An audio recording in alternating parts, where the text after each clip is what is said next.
Hello.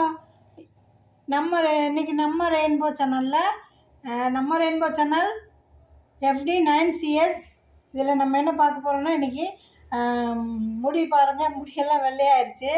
ஆனால் எனக்கு 63 வயசு ஆயிடுச்சு. ஆனால் நான் எனக்கு முடி நிறைய இருந்துச்சு ஒரு காலத்தில். இப்போ வந்து மொட்டை எடுத்திருக்கேன். கொஞ்சம் நாளைக்கு முன்னாடி மொட்டை எடுத்தேன். அதனால் சின்ன சின்ன முடியாக இருக்குது. நான் எதுவுமே நேச்சுரலாகவே இருப்பேன். நான் எதுவுமே எக்ஸ்ட்ரா கேர் பண்ண மாட்டேன். நிறைய முடி இருக்கும். தொட வரைக்கும் இங்கே கீழேயே நிறைய முடி இருக்கும். இப்போ வந்து நான் காமிக்க போகிறேன் என்னென்னா, நான் நேச்சுரலாகவே நம்ம கலர் பண்ணுவோம். நான் கலர் பண்ணுறதே இல்லை, எனக்கு தேவையில்லை. வயசோடு நரைச்சிருக்கு, அதனால் தேவையில்லை அப்படின்ட்டு நான் பண்ண மாட்டேன். ஆனால் இப்போ இருக்க பிள்ளைங்களுக்கு 30 வயசுலேயும் தாடி நரைச்சிருது, இந்த தலை நரைச்சிருது, எல்லாம் நரைச்சிருது. அவங்களுக்காக வேண்டி ஒரு வீடியோ போடுவோம் அப்படின்ட்டு அதான் நான் அந்த வீடியோ போட போகிறேன். பார்ப்போம் வாங்க, வீடியோக்கு போவோம். இப்போ இது மருதாணி இலை, மருதோன்றி இலை. இதை எந்த இலையை நம்ம எடுக்கிறோமோ அதிலேயே திரும்ப இலை முளைக்குன்னு சொல்லுவாங்க. இது பேர் மருதோன்றி இலை, மருதாணின்னு சொல்லுவாங்க. இந்த இலையை நம்ம நல்லா மிக்சியில் போட்டு அரைக்க போகிறோம். ஒரு காலத்தில் மிக்சியிலலாம் அம்மியில் கூட அரைக்க விட மாட்டாங்க. இது விஷம்லாம் இல்லை. நல்லா மிக்சியை கழுவிட்டாலே போதும். ஏன்னா இது ஆடு சாப்பிடும் நிறைய. இதுக்கு ஆட்டுக்கு ரொம்ப இஷ்டம். இதை பார்த்தாலே சாப்பிட்டு மேலே ஏறி, மரத்து மேலே ஏறி கூட சாப்பிட்டு போயிடும். அந்த மாதிரி இது விஷம் இல்லை. அப்போது இது வந்து நான் அரைச்சிட்டு வர்றேன். இப்போது வானொலி, இரும்பு வானொலி, இதை பாருங்கள். இது வந்து இரும்பு வானொலி. இரும்பு வானொலியில் தான் வைக்கணும். வானொலியில் காய்ச்சக்கூடாது. இப்போ இதை நம்ம காய்ச்சினோன்னே கருப்பாயிடும். இதுதான் இதோட ஸ்பெஷாலிட்டி. இதை ஊற்றிட்டு பாருங்கள், நல்லா கொதிக்குது. நல்லா சிம்மில் வச்சுட்டேன். இது மாதிரி நல்லா கருப்பாயிடும். இது கொஞ்ச நேரம் இருந்தால் நல்லா கருப்பாயிடும். இதுதான் நம்ம தலையில் தேய்ச்சா நேச்சுரல் கலர் கிடைக்கும். நேச்சுரலாக கருப்பாயிடும். இதில் எந்த கெமிக்கலும் இல்லை. இதோட சைடு எஃபெக்ட் எதுவும் இல்லை. இது நல்லா ஈஸியாக நம்ம செய்கிறதுக்கு அங்கங்கே கிடைக்கும் நமக்கு.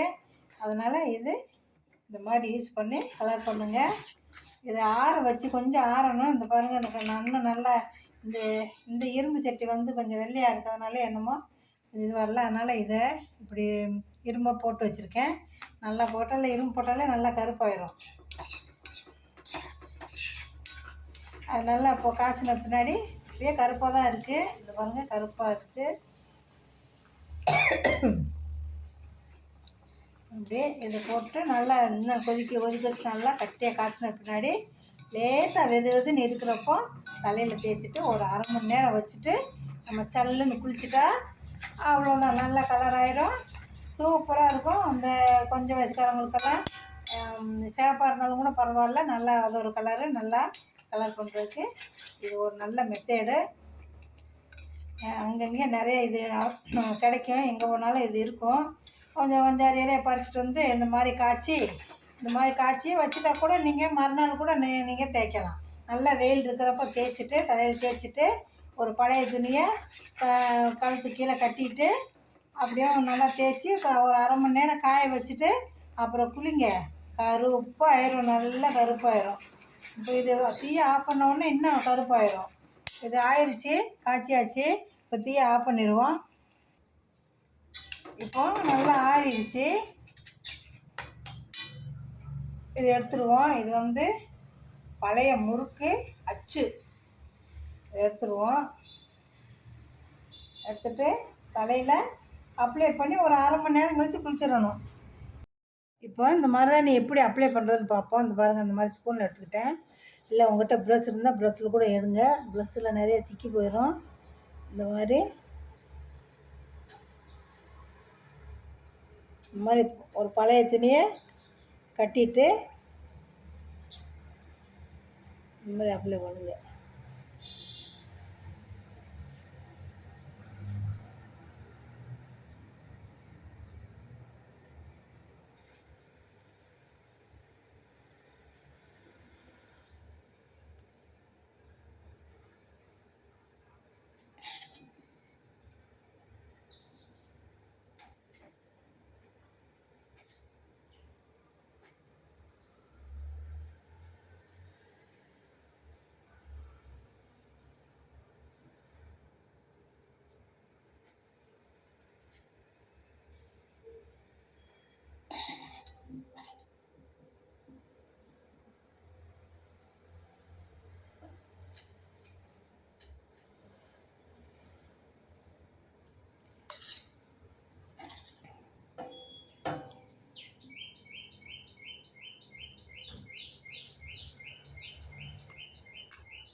இந்த மாதிரி அப்ளை பண்ணுங்கள், அல்லது கையில் கூட அப்ளை பண்ணுங்கள். கையில் லேசாக கொஞ்சம் கலர் வரும். நேர்களே, இந்த மாதிரி நல்லா அப்ளை பண்ணிவிட்டேன் நான். இதை அப்ளை பண்ணிவிட்டு கொஞ்சம் நேரம் வெயிட் பண்ணுவோம், காய வேண்டி. கொஞ்சம் ஒரு அரை மணி நேரம் கழிச்சு நல்லா பிடிச்சிக்கிறோம். அதுக்கு பின்னாடி நல்லா தலையை சும்மா பச்சை தண்ணியில் கழுவிடுவோம், அவ்வளோதான். நல்லா கழுவிட்டால் பிடிச்ச கலர் போதும். அது வாட்டில் கிடக்கு 3 மாதம் இருக்கும். ஆனால் நம்ம அரைச்சிட்டு நல்லா காய்ச்சிறப்போ அந்த தலையில் தேய்ச்சா அப்படி தண்ணி அப்படி வடியக்கூடாது, கெட்டியாக நல்லா காய்ச்சணும். காய்ச்சிட்டு இந்த மாதிரி இப்படி வடியும் இல்லையா, அந்த மாதிரி வடியக்கூடாது. இந்த மாதிரி கரெக்டாக அப்ளை பண்ணுறாப்புல நல்லா கெட்டியாக காய்ச்சிட்டு இந்த மாதிரி அப்ளை பண்ணிடுங்க. அரை மணி நேரம் காய விடுங்க. காய்ஞ்ச பின்னாடி குளிங்க. குளிச்சுட்டு நீட்டாக க்ளீனாக ஆஃபீஸுக்கு போகணுமா எங்கே போகணுமா போயிட்டு வாங்க. தேங்க்யூ ஃபார் வாட்சிங் வீடியோ. லைக் பண்ணுங்கள், ஷேர் பண்ணுங்கள், சப்ஸ்கிரைப் பண்ணுங்கள். தேங்க்யூ.